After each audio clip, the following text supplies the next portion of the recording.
In the 6 years that Guantanamo has been in operation for this purpose, how many convictions have taken place of the 775 people who've been detained there? 1. Would you repeat that for the record? 1. And was that not a plea bargain? It was a pretrial agreement, yes, sir. And it involved a sentence of what duration? I believe it was a sentence of 7 years with everything above 9 months deferred.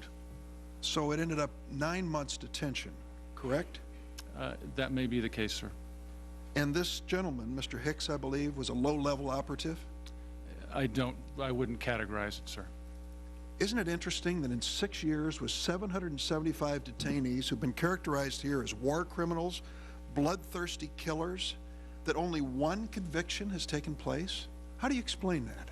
I cannot explain it. There are reasons with regard to various legal delays.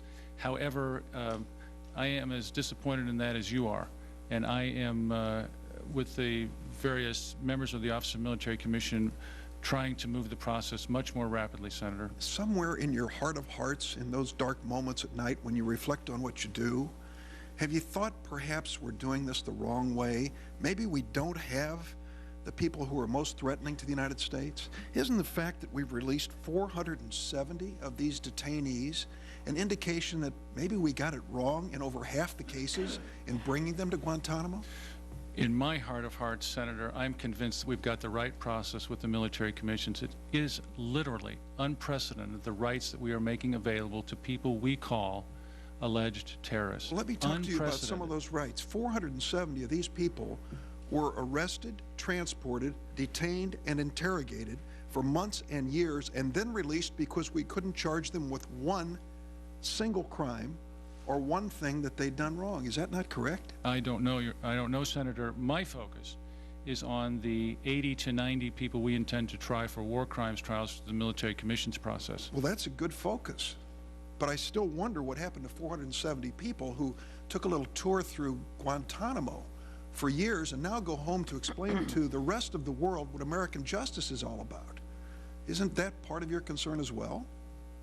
The entire process is part of my concern, but my almost entire focus is on the trials and moving them, which was the beginning of your comment, Senator, that we had only tried one person. I want to change that record. General Hartman, former Secretary of State Colin Powell has stated, quote, "We have shaken the belief the world had in America's justice system by keeping a place like Guantanamo open and creating things like military commissions. We don't need it, and it's causing us far more damage than any good we get for it." That was a statement, a quote, from General Colin Powell. What is your opinion with regard to that statement? With regard to that statement, I would say that the military commissions are an honor to the American justice system.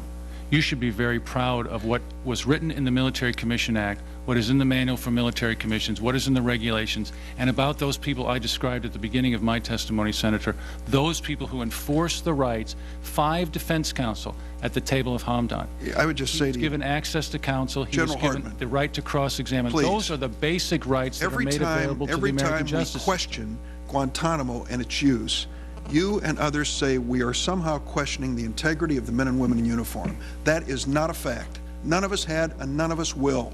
They are good and brave soldiers, and they are doing their duty for their country.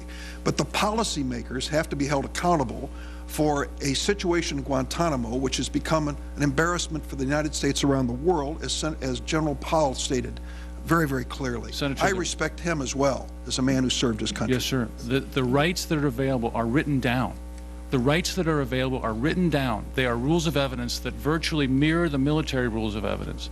The people that are enforcing those rights, the judge, the prosecutor, the defense counsel, are the same people who take the oath of office on other things. But one of the most fundamental rights under justice, of habeas corpus, to know why you're being detained, to know what you're charged with, and to confront your accusers, you can't argue to me that that is being protected. Senator, what I will argue to you are doing a Schumer. You are 2.5 minutes over your time.